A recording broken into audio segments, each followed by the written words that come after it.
கதை கேளுங்க சேனலுக்கு உங்களை அன்புடன் வரவேற்பது சாந்திகா சிவகணேஷ்.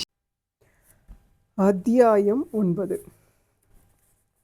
மாதவா மாதவா என்று அண்ணாமலையின் குரல் கேட்டு எழுந்தான் மாதவன். மணியை பார்த்தான். 4:30 ஆகியிருந்தது.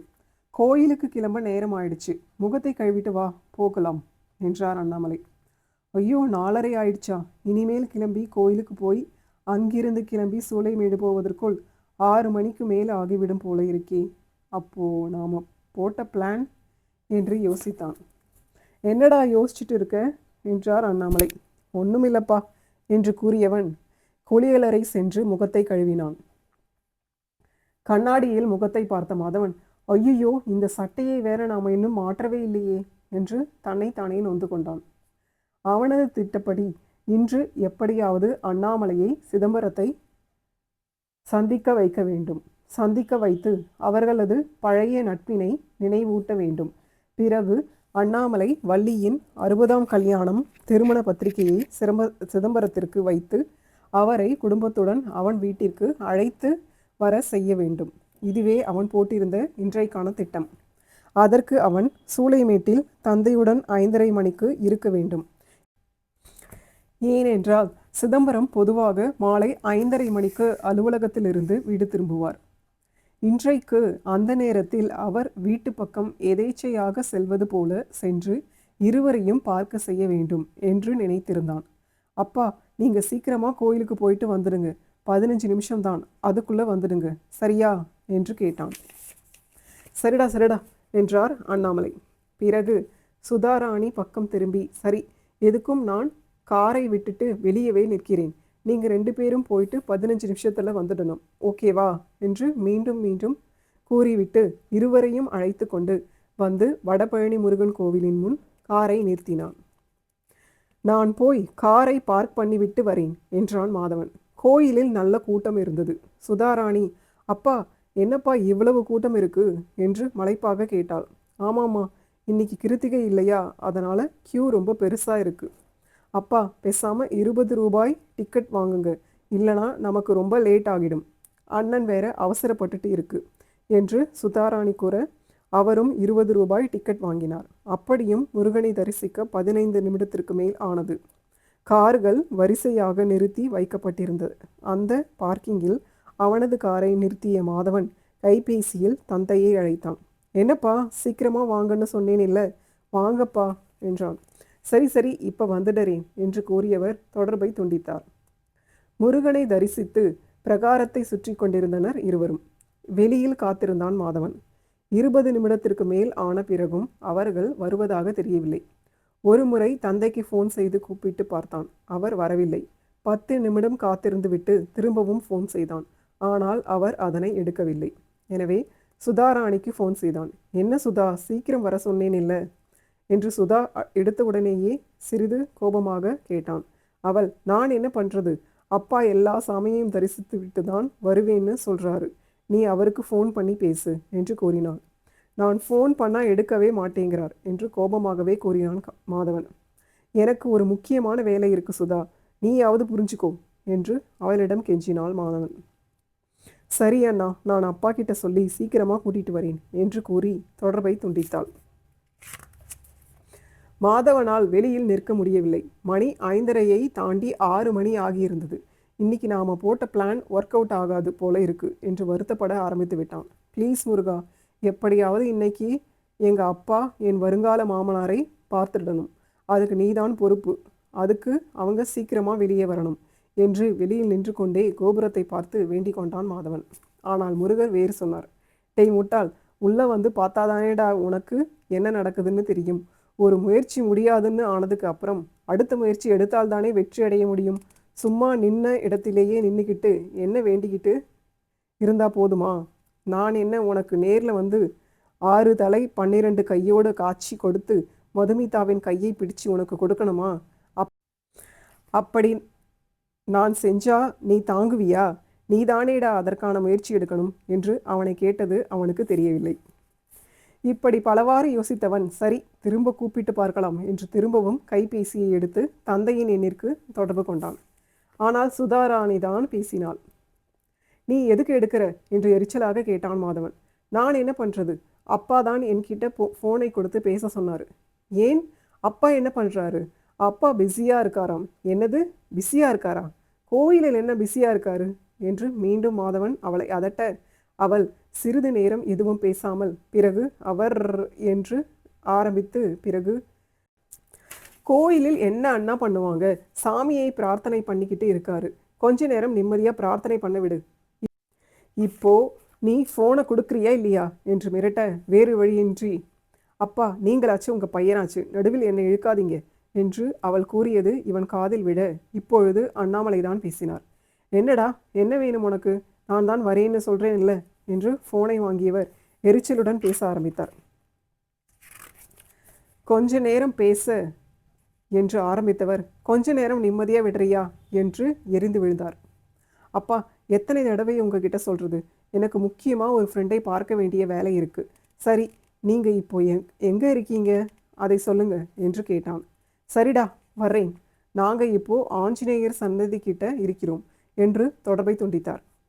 உள்ளே போய் இவங்களை கையை பிடிச்சு இழுத்துட்டு வந்தால்தான் வருவாங்க என்று நினைக்கும் பொழுதே அதே கார் பார்க்கிங்கில், அப்பா ரொம்ப நேரம் கோயிலுக்கு முன்னாடி காரை வச்சுக்கிட்டு நிற்க முடியாது, டிராஃபிக் ஜாம் ஆகிடும், உங்களுக்கு தெரியும் தானே, நான் இப்போது காரை எடுக்கிறேன், நீங்கள் கோயிலுக்கு முன்னாடி வந்து ரெடியாக வெயிட் பண்ணுங்கள், சீக்கிரம் வந்துடுங்க அப்பா என்று அவன் சொன்னது போலவே யாரோ ஒரு பெண் தன் தந்தையிடம் கூறியது அவன் காதில் விழுந்தது.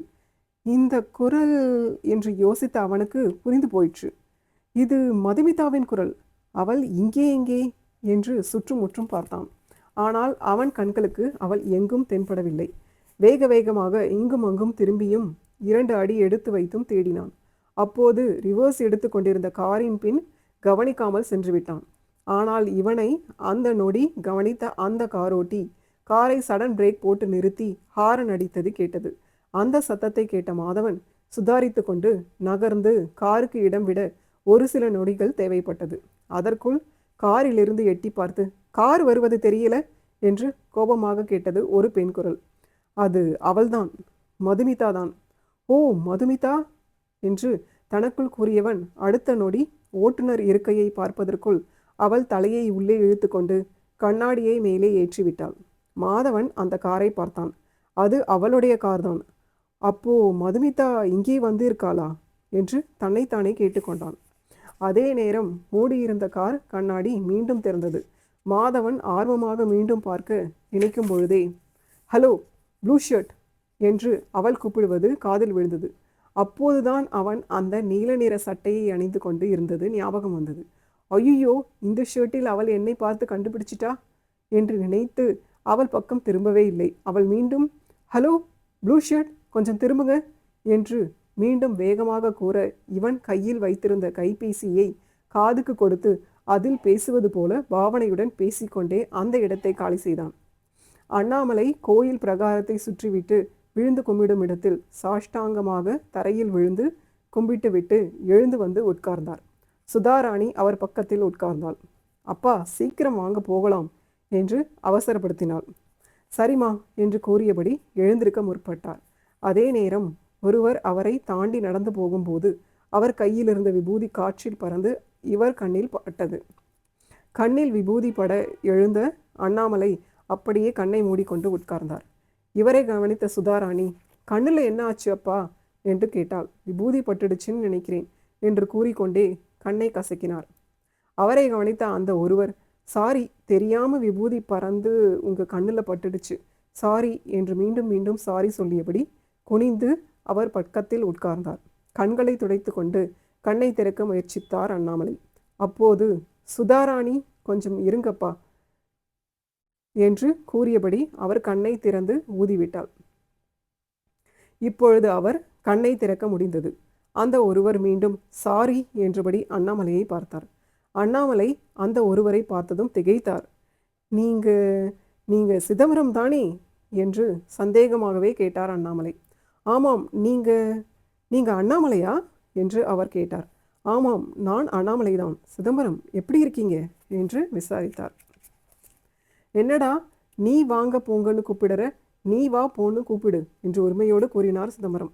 நான் நல்லா இருக்கேன், உன்னை பார்த்து எத்தனை வருஷம் ஆச்சு, நீ எப்படி இருக்க என்று ஆர்வத்துடன் விசாரித்தார் சிதம்பரம். நான் நல்லா இருக்கேன்டா. நீ சென்னை வந்து விட்டதா நான் கேள்விப்பட்டேன். அதுக்கப்புறம் உன்னை பற்றி எதுவும் கேள்விப்படலை. ஆமாண்டா, நான் வள்ளியை கூட்டிக்கிட்டு சென்னை வந்து கல்யாணம் பண்ணிக்கிட்டு இங்கேயே வீடு வாங்கி செட்டில் ஆகிட்டேன். எங்கள் 2 பேர் வீட்லேயும் எங்களை சேர்த்து கொள்ளவில்லை. அதனால் ஊர் பக்கம் ரொம்ப போகிறது கிடையாது. எப்பயாவது அப்பா அம்மாவை பார்க்க வருவேன். ஆனால் அவர்களும் என்கிட்ட முகம் கொடுத்து பேசுவது கிடையாது என்றார் வருத்தமாக. சரிடா, கவலைப்படாதே, சீக்கிரம் உன்னை சேர்த்து கொள்வார் என்றார் அண்ணாமலை. சரி அண்ணாமலை, என்னோட கதையை விடு. நீ எப்படி இருக்க? திருச்சி போய் விட்டதா கேள்விப்பட்டேன். ஆமாண்டா, நான் திருச்சியில் குடும்பத்தோடு இருக்கிறேன். அங்கே அண்ணாமலை ஸ்டோர்ஸ் நடத்திக்கிட்டு இருக்கிறோம். எனக்கு 2 பையன், ஒரு பொண்ணு. பெரியவனுக்கு கல்யாணம் ஆயிடுச்சு. சின்ன பையன் MBA முடிச்சுட்டு அண்ணாமலை ஸ்டோர்ஸ் நடத்திக்கிட்டு இருக்கான். பொண்ணு காலேஜ் படிச்சுட்டு இருக்கான். ஒரு பேரன், மருமகள். நாங்கள் எல்லோரும் ஒரே வீட்டில் கூட்டு குடும்பமாக இருக்கிறோம். கேட்கவே ரொம்ப சந்தோஷமாக இருக்குதுடா. எங்களுக்கு ஒரு பையன், ஒரு பொண்ணு இருக்காங்க. 2 பேருக்கும் கல்யாணம் ஆகலை. பெண்ணுக்கு தான் வரம் பார்த்து கொண்டு இருக்கிறோம் என்றார். நான் கூட என் சின்ன பையனுக்கு வரன் பார்த்து கொண்டு தாண்டா இருக்கிறேன். முருகன் நல்ல வழி காட்டணும் என்றார் அண்ணாமலை. காட்டுவார் என்று சிதம்பரம் கூறும்பொழுது மதுமிதாவும் வள்ளியும் விளக்கு ஏற்றி வைத்துவிட்டு சிதம்பரத்திடம் வந்தனர். இவள்தான் என் பொண்ணு மதுமிதா என்று சிதம்பரம் மகளை அறிமுகப்படுத்தி வைத்தார். அப்போது கைபேசி ஒலித்தது. சுதாராணி தான் எடுத்து பேசினார். அண்ணாமலை, நான் ஃப்ரெண்டு கிட்ட பேசுறேன்னு அவன்கிட்ட சொல்லாத என்று கூறியதால் அவள் மாதவனிடம் சிதம்பரத்திடம் அண்ணாமலை பேசி கொண்டிருந்ததை சொல்லவில்லை. ஏண்டா, சொன்னால் என்ன என்று கேட்டார் சிதம்பரம். அவன் ஏதோ ஃப்ரெண்டை பார்க்கணும்னு சீக்கிரமாக வர சொல்லிட்டு இருக்கான். அதான் நான் அப்படி சொல்ல சொன்னேன் என்று விளக்கம் கொடுத்தார் அண்ணாமலை. அவருக்கு ஏதாவது வேலையாக இருக்கும், அதனால தான் அப்படி சொல்லியிருப்பார் என்று முன்பின் பார்த்திராத அவனுக்கு பரிந்து பேசினார் சிதம்பரம். அது சரிதான், இருந்தாலும் உன்னை நான் ரொம்ப வருஷம் கழித்து பார்த்திருக்கிறேன். 2 வார்த்தை நிம்மதியாக பேச விட மாட்டேங்கிறான் என்று சலித்து கொண்டார் அண்ணாமலை. அண்ணாமலையின் தொலைபேசி மீண்டும் ஒலித்தது. அண்ணாமலை அதை எடுத்து கொஞ்ச நேரம் நிம்மதியாக பேச என்று ஆரம்பித்து மாற்றி கூறி கைபேசியை துண்டித்தார். பிறகு இவள்தான் என் பொண்ணு சுதாராணி என்று அவளை அறிமுகம் செய்து வைத்தார் அண்ணாமலை. மதுமிதா, சுதாராணி இருவரும் ஹாய் சொல்லி கொண்டனர். நீங்கள் என்ன படிக்கிறீங்க என்று கேட்டு இருவரும் பேச ஆரம்பித்து விட்டனர்.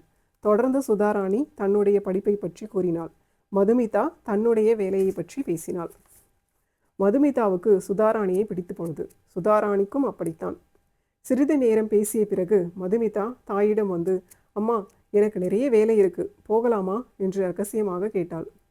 சரி, நீ போய் காரை எடுத்துட்டு வந்து கோயிலுக்கு முன்னாடி வெயிட் பண்ணு என்று வள்ளி கூற அவள் சிதம்பரம், அண்ணாமலை மற்றும் சுதாராணியிடம் விடை பெற்று கொண்டு பார்க்கிங்கிற்கு வந்தாள். வந்து காரை எடுக்கும் பொழுது யாரோ ஒருவன் திடீரென்று கவனிக்காமல் குறுக்கில் வரவும் மதுமிதா பிரேக் போட்டு நிறுத்தினாள்.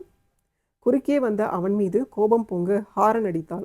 ஆனாலும் தடுமாறி கொண்டிருந்த அவனை கண்டதும் கோபம் அதிகமாக ஜன்னலை திறந்து, கார் வருது தெரியல என்று கோபமாக கேட்டுவிட்டு மீண்டும் ஜன்னலை மூடினாள். அப்போதுதான் அவளுக்கு ஏதோ ஒன்று உறுத்தியது. யோசித்தாள். ப்ளூ ஷர்ட் போட்டிருந்தான் தானே, அதே மாதிரி ஹேர் ஸ்டைல், அதே மாதிரி உயரமாக இருக்கான், அவனாக இருக்குமோ என்று நினைத்து கொண்டு ப்ளூ ஷர்ட் என்று கூப்பிட்டபடி ஜன்னலை திறந்தாள். ஆனால் அது அவன் காதில் விழுந்த மாதிரி தெரியவில்லை. அல்லது விழுந்தும் அவன் கவனிக்காமல் செல்லுகிறான் என்று சந்தேகம் கொண்டவள் மீண்டும், ஹலோ ப்ளூ ஷர்ட், கொஞ்சம் திரும்புங்க என்று வேகமாகவே கூப்பிட்டாள். ஆனால் அவன் திரும்பவே இல்லை. கையில் இருந்த தொலைபேசியை காதுக்கு கொடுத்து யாரிடமோ பேச ஆரம்பித்து விட்டான்.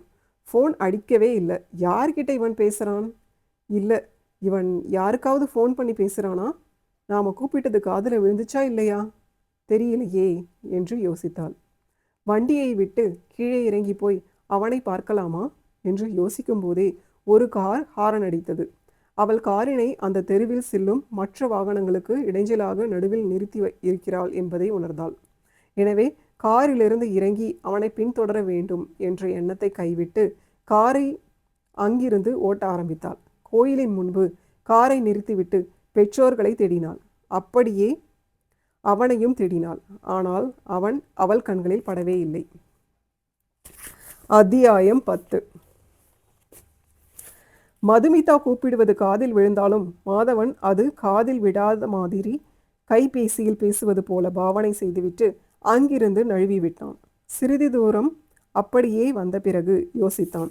அவள் பேசிக்கொண்டிருக்கும் போது சீக்கிரம் வாங்க அப்பா என்று கூறியது ஞாபகம் வந்தது. அப்படியென்றால் அப்போ என் வருங்கால மாமனார் கோயிலில் தான் இருக்கிறாரா? அட, இவ்வளவு நேரமா எனக்கு இது தெரியாம போச்சே என்று நினைத்தவன் வேக வேகமாக கோயிலுக்குள் நுழைந்தான். கோயில் முழுதும் சுதாராணி சிதம்பரத்தை தேடினான். தேடி களைத்து போய் ஓரிடத்தில் நின்றான். ஆஞ்சநேயர் சன்னதியில் இருப்பதாக சொன்னார். இங்கே இல்லையே, எங்கே தான் போனார்களோ என்று எரிச்சல் பட்டு கொண்டான். அப்போது அவனை ஒருவர் தோள் தொட்டு தம்பி என்று கூப்பிட்டார். இந்த நேரத்தில் யாருடா இது என்று சலித்து கொண்டு திரும்பினான். அங்கு சிதம்பரம் நின்று கொண்டிருந்தார். கோயிலுக்குள் மிக வேகமாக வந்து கொண்டிருந்த மாதவனை பார்த்த அண்ணாமலை டேய் என்று கூப்பிட்டார். ஆனால் அவன் காதில் அது விழவில்லை. அண்ணாமலை, சிதம்பரம், சுதாராணி, வள்ளி நால்வரும் தரையில் உட்கார்ந்து இருந்தனர். ஆனால் மாதவன் நின்று நடந்து கொண்டிருந்த எல்லோரையும் பார்த்து தேடிக்கொண்டிருந்தான். அவன் பார்வையை கவனித்த அண்ணாமலை எப்படி மேலே பார்த்து தேடிக்கிட்டு இருக்கான் பாரு, கீழே பார்க்கவே மாட்டேங்கிறான். சரி, நான் போய் கூட்டிட்டு வரேன் என்று சிதம்பரத்திடம் கூறினார். அண்ணாமலை யாரை கூட்டிட்டு வரப்போகிற என்று கேட்க, நான் உன்கிட்ட சொல்லவே இல்லைல்ல, அதான் என் பையன் கோயிலுக்குள்ளே என்ன தேடிக்கிட்டு இருக்கான் பாரு, நீல கலர் ஷர்ட் போட்டு இருக்கான், இல்லை அவன்தான் என்றார். அண்ணாமலை கண்களை மீண்டும் கசக்கியபடி, என்னப்பா கண்ணு இன்னும் சரியாகலையா? பரவாயில்லை, இருந்தாலும் கொஞ்சம் உறுத்தலாக இருக்கு என்றார் அண்ணாமலை. சரி, அந்த பையன்தானே, நான் போய் கூட்டிட்டு வரேன் என்று கூறிய சிதம்பரம் அவனை தேடி அங்கு வந்தார். அவரை திடீரென்று பார்த்ததும் என்ன பேசுவது என்று புரியாமல் அவரையே பார்த்து கொண்டு நின்று கொண்டிருந்தான். சிதம்பரம் தம்பி தம்பி உங்களைத்தான் என்று மீண்டும் அவனை கூப்பிட அவன் சொல்லுங்க என்று கேட்டான். உங்க அப்பா உன்னை தேடிட்டு இருக்காரு. அப்படியா? எங்க அப்பா எங்க இருக்காரு என்று கேட்டான் மாதவன். சிதம்பரம் கையை ஒரு திசை காட்ட அந்த பக்கம் பார்த்த மாதவன் கண்களுக்கு சுதாராணியும் அண்ணாமலையும் தெரிந்தனர்.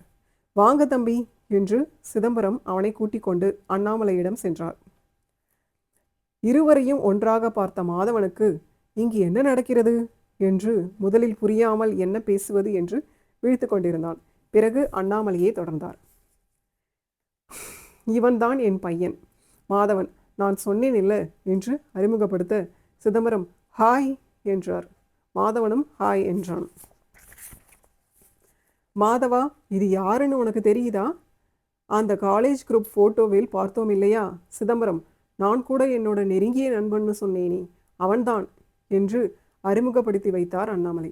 என்னடா சொல்கிற என்று புரியாமல் கேட்டார் சிதம்பரம். ஆமாண்டா, 2 நாள் முன்னாடி தான் நாம் காலேஜில் எடுத்த குரூப் ஃபோட்டோவை எங்கள் வீட்டில் பார்த்துட்டு இருந்தோம். அதில் உன்னோட படத்தை காண்பித்து எல்லோருக்கும் இவன் என்னோட நெருங்கிய நண்பன் அப்படின்னு சொல்லிட்டு இருந்தேன். நிஜமாவா என்று ஆச்சரியமாக கேட்டார் சிதம்பரம். ஆமாண்டா, நிஜமாதான். அந்த ஃபோட்டோவை எடுத்து கொடுத்தது கூட இவன்தான். இவன்கிட்ட கேட்டு பாரேன் என்று மாதவனை காண்பித்தார். எதேச்சையா நேற்று இவன் அந்த ஃபோட்டோவில் இருக்கிற எல்லோரையும் யாருன்னு விசாரிச்சுட்டு இருந்தான் என்று விளக்கம் கொடுத்து கொண்டிருந்தார் அண்ணாமலை. எதேச்சையாவா? இதுக்காக என்னோட குட்டி மூளையை கசக்கி கஷ்டப்பட்டு பிளான் போட்டு உங்களுக்கு ஞாபகப்படுத்தினா எதேச்சையான்னு சொல்கிறீங்க என்று நினைத்து கொண்டான் மாதவன். ஆனாலும் சிதம்பரத்தையும் அண்ணாமலையையும் சந்திக்க வைத்து இன்ப அதிர்ச்சி கொடுத்த முருகனுக்கு நன்றி சொன்னான். சிதம்பரத்தின் கைபேசி சினுங்கியது. பேசியது மதுமிதாதான். அப்பா, நான் தான் முன்னாடியே உங்ககிட்ட சொன்னேன் இல்லையா, கோயில் முன்னாடி டிராஃபிக் ஜாம் ஆக போகுது என்று அவசரப்படுத்த சிதம்பரம், அண்ணாமலை, என் பொண்ணு வெளியில் காரோட வெயிட் பண்ணிட்டு இருக்கா, நீயும் என் கூட எங்கள் வீட்டுக்கு வாயேன் என்று கூப்பிட்டார். அண்ணாமலை மாதவனை பார்த்தார். அவரது பார்வையை புரிந்து கொண்ட சிதம்பரம், தம்பிக்கு ஏதோ வேலை இருக்குன்னு சொன்னல என்று அண்ணாமலையை பார்த்து கேட்டார். ரொம்ப முக்கியமான வேலையா தம்பி என்று கேட்டார். மதுமிதா, வீடு வரைக்கும் போகிற சான்ஸ் கிடைச்சிருக்கு, இந்த நேரத்தில் இந்த சட்டையை போட்டுட்டு வந்துட்டேனே என்று தன்னைத்தானே நொந்து கொண்டான் மாதவன். போகலாம் என்று சொல்ல துடித்த உதடுகளை கட்டுப்படுத்தி கொண்டு, ஆமாம் சார், எனக்கு முக்கியமான வேலை இருக்கு என்று சோகத்தை மறைத்து கொண்டு கூறினான். சரி, நீங்கள் மட்டுமாவது வாங்க, என் பொண்ணுக்கு உங்களை இன்ட்ரடியூஸ் பண்ணி வைக்கிறேன் என்று கூப்பிட்டார். ஐயையோ, வேற வேணையே வேணாம் என்று நினைத்தவன் தன் பதட்டத்தை மறைத்து கொண்டு, இல்லை சார், இன்னைக்கு வேண்டாம். நீங்கள் அவங்களுக்கு என்னை இன்ட்ரடியூஸ் பண்ணுற நேரத்தில் டிராஃபிக் ஜாமில் மாட்டிக்க போகிறாங்க. இன்னொரு நாள் பார்க்கலாம் என்றான். சரி, நான் போய் முருகனை பார்த்துட்டு வரேன் என்று கூறிவிட்டு மாதவன் சென்றான். அப்போது அண்ணாமலை, அச்சச்சோ, ஒரு முக்கியமான விஷயம் நான் சொல்ல மறந்துட்டேன். நீ இங்கேயே வெயிட் பண்ணு, வந்துடுறேன் என்று மகளிடம் கூறிவிட்டு சிதம்பரத்திடம் சென்று பேசிவிட்டு மகளிடம் வந்தார். மாதவன் முருகனை தரிசித்துவிட்டு ஆஞ்சநேயர் சன்னதிக்கு வந்தபோது அண்ணாமலை, சுதாராணி இருவரும் தயாராக இருந்தனர்.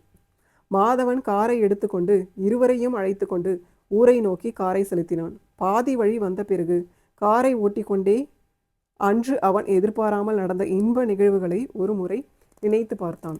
மதுமிதாவை அழகான கருநீல புடவையில் எதிர்பாராமல் பார்த்தது, சிதம்பரமும் அண்ணாமலையும் எதிர்பாராமல் சந்தித்தது என்று நினைத்து கொண்டே போனவனுக்கு ஒரு முக்கியமான விஷயம் ஞாபகம் வந்தது. அவன் நினைத்தது அதுதான்.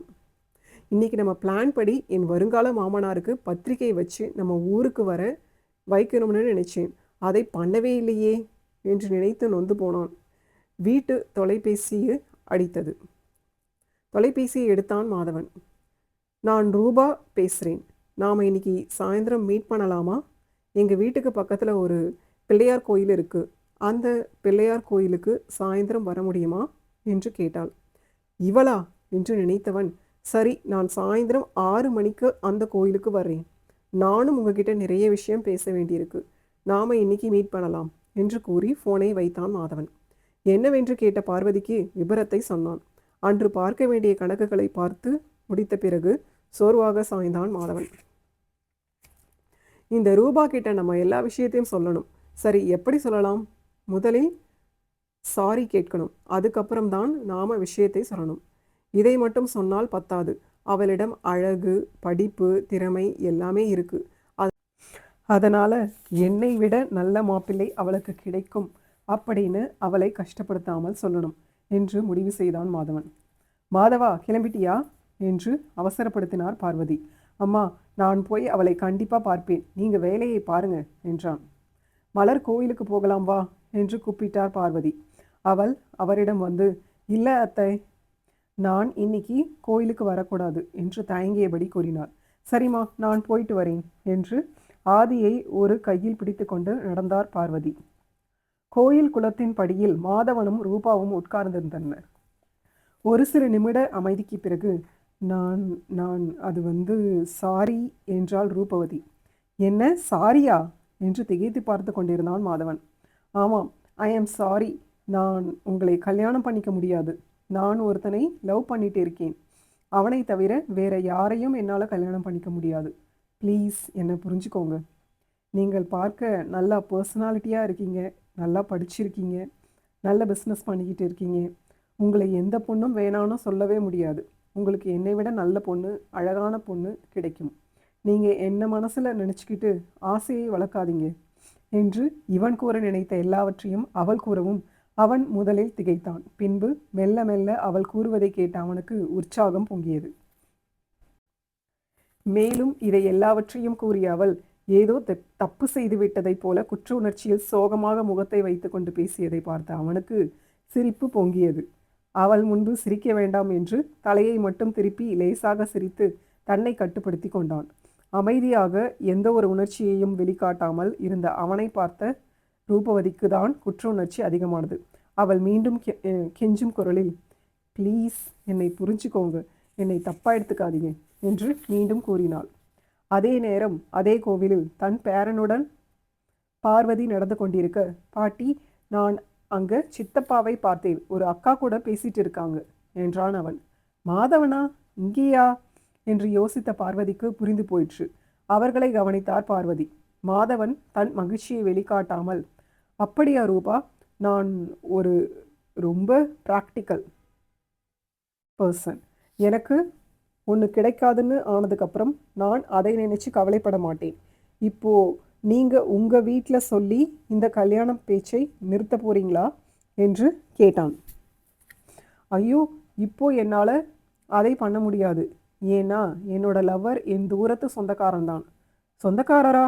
அப்புறம் என்ன பிரச்சனை? வீட்டில் சொல்லி சீக்கிரம் கல்யாணம் ஃபிக்ஸ் பண்ணிக்கலாமே. அதுதான் முடியாது. அவங்க எங்கள் அளவுக்கு வசதி கிடையாது. அதனால் எங்கள் அப்பா அம்மா இந்த கல்யாணத்துக்கு ஒத்துக்க மாட்டாங்க. சரி, அப்போது நீங்கள் என்ன செய்ய போகிறீங்க? இன்னும் 2 நாளில் நாங்கள் 2 பேரும் ஓடி போய் கல்யாணம் பண்ணிக்க பிளான் பண்ணியிருக்கோம். இந்த விஷயம் உங்களுக்கு திடீர்னு தெரிஞ்சா நீங்கள் கஷ்டப்பட போகிறீங்கன்னு தான் நான் முன்னாடியே சொன்னேன். நீங்கள் இந்த விஷயத்தை வேற யார்கிட்டையும் சொல்லிடாதீங்க. அதுவும் இல்லாமல் எனக்கு உங்களோட ஹெல்ப் வேணும், பண்ணுவீங்களா என்று கேட்டாள். என்ன ஹெல்ப் வேணும் சொல்லுங்க என்றான்.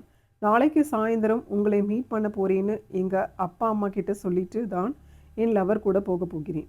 அதனால் உங்களை யாராவது கேட்டால் ஆமாம் என்னை மீட் பண்ண வரேன்னு சொன்னா ஆனால் வரலைன்னு சொல்லி அவங்களை கொஞ்சம் திசை திருப்புங்கள் போதும். அந்த நேரத்தை யூஸ் பண்ணிக்கிட்டு நாங்கள் ஓடி போயிடுவோம் என்று கூறவும் மாதவன் சிறிது நேரம் யோசித்துவிட்டு சரி என்று ஒத்துக்கொண்டான். அவள் முகம் மலர்ந்தது. இவர்களை தூரத்திலிருந்து கவனித்து கொண்டிருந்த பார்வதி இப்பொழுது ரூபவதி முகத்தில் தோன்றிய மகிழ்ச்சியை கவனித்தார். இப்போ ரூபா சந்தோஷமா இருக்கிற மாதிரி தெரியுது. ஒருவேளை மாதவன் சரி சொல்லிவிட்டானோ என்று மாதவன் முகத்தை கூர்ந்து பார்த்தார். அவன் முகத்திலும் மகிழ்ச்சி தெளிவாக தெரிந்தது. குளத்திற்கு வெளியில் காத்திருந்தார். ரூபா எழுந்து சென்றதும் மாதவன் வருவதை கவனித்த பார்வதி அவனிடம் சென்றார். என்னம்மா நீங்க இங்கே இருக்கீங்க என்று ஆச்சரியமாக கேட்டான் மாதவன். கோயிலுக்கு வந்தேன், நீங்க பேசிட்டு இருந்ததை பார்த்தேன். என்ன எல்லாம் நல்ல முடிவுதானே என்று ஆர்வமாக விசாரித்தார் பார்வதி. உன்னோட முகத்துல இருக்கிற பூரிப்பை பார்த்தாலே தெரியுது உனக்கு இந்த கல்யாணத்தில் சம்மதம். கரெக்டா? நான் சொல்றது கரெக்டு தானே என்று ஒரு முடிவுக்கு வந்துவிட்டு அவனை கேட்டார். இப்போ எதுவும் இவங்க கிட்ட சொல்லவும் முடியாது. சரி, இப்போதைக்கு சரின்னு சொல்லி வைப்போம் என்று நினைத்தவன் ஆமாம்மா நீங்கள் நினைக்கிறது கரெக்டு தான், ஆளை விடுங்க என்று அவரிடம் இருந்து தப்பித்து ஓடினான். சூடான மசால் வடை மற்றும் டீயுடன் தோட்டத்திற்கு வந்தார் வள்ளி. குடும்பத்தினர் தோட்டத்தில் கூடியிருந்தனர். ஒரு பத்திரிகையை காண்பித்தார் சிதம்பரம். வடபழனி கோவிலிலிருந்து வெளியே வரும்பொழுது அண்ணாமலை வந்து அவசரமாக அவரிடம் பத்திரிகை கொடுத்துவிட்டு விழாவிற்கு குடும்பத்துடன் வருமாறு அழைத்து விட்டு சென்றார். யார் பத்திரிகை என்று முதலில் கேட்டது மதுசூதன் தான். என்னோட க்ளோஸ் ஃப்ரெண்ட் அண்ணாமலையின் 60ஆம் கல்யாண பத்திரிகை. நாம் எல்லோரும் குடும்பத்துடன் போயிட்டு வரலாம் என்றார் சிதம்பரம். இந்த கடையில் ஐஸ்கிரீம் சாப்பிடலாம், வரியா என்று மதுமிதா கீதாவை கூப்பிட இருவரும் அந்த கடைக்குள் நுழைந்தனர். இருவருக்கும் ஸ்ட்ராபெரி ஐஸ்கிரீம் சொல்லிவிட்டு அங்கிருந்து நாற்காலியில் எதிரெதிராக அமர்ந்தனர். மதுமிதா யோசனையில் இருந்தாள். கீதா என்ன யோசனை மது என்று கேட்டாள். வடபழனி கோயிலுக்கு முன்னாடி ஒருத்தன் கிட்டத்தட்ட அவனை மாதிரியே இருந்தான் என்றாள் மதுமிதா. என்ன சொல்ற மது, நீதான் அவனை பார்க்கவே இல்லையே, அப்புறம் எப்படி அவனை மாதிரின்னு சொல்ற என்று புரியாமல் கேட்டாள். கீதா, அவன் முகத்தை தான் நான் பார்க்கல, ஆனால் அவன் போட்டிருந்த ஷர்ட், ஹேர் ஸ்டைல், உயரம், அகலம் எல்லாம் எனக்கு நல்லாவே ஞாபகம் இருக்கு. வடபழனி கோயில் பார்க்கிங்கில் பார்த்தவன் அப்படியே திருவிழாவில் ப்ளூ ஷர்ட் போட்டிருந்தான் இல்லை, அவனை மாதிரியே இருந்தான். முகம் மட்டும்தான் நான் பார்க்கல, இப்பவும் பார்க்கல, அப்பவும் பார்க்கல. உயரம், அகலம் எல்லாமே அப்படியே இருந்தது. என்னடி உளர்ற மது, ஒழுங்கா எக்ஸசைஸ் பண்ணுற எல்லாருமே அப்படித்தானே இருப்பாங்க. நீ முதலில் யாரை பார்த்தாலும் அவன் கூட கம்பேர் பண்ணுறதை நிறுத்து. அப்போதான் உனக்கு கண்ணில் படுகிற எல்லோரும் அவனை மாதிரி தெரிய மாட்டாங்க. நாளைக்கு உன்னை யாராவது பெண் பார்க்க வந்தால் அந்த மாப்பிள்ளையை கூட சந்தேகப்படுவாய் போல இருக்கே என்றாள் கீதா. ஒருவேளை அப்படி எனக்கு சந்தேகம் வந்தால் உன்னிடம்தான் கூட்டிட்டு வருவேன். நீதான் அவனை பார்த்திருக்கிறாய் இல்லையா, நீயே எனக்கு பார்க்குற மாப்பிள்ளையையும் பார்த்து அவன் இல்லைன்னு சொல்லு, அப்போதான் நான் கல்யாணம் பண்ணிக்குவேன், சரியா என்று கேட்டாள் மதுமிதா. சரிடி, நான் பார்த்துக்கிறேன். அப்போ உன்னோட கல்யாணம் என் கையில தான்னு சொல்லு என்றாள் கீதா சிரித்தபடி. ஆமாம் கீதா, உண்மைதான். என்னோட கல்யாணம் உன்னோட கையில் மட்டும் இல்லை, கண், சொல் எல்லாத்துலேயும் இருக்கு.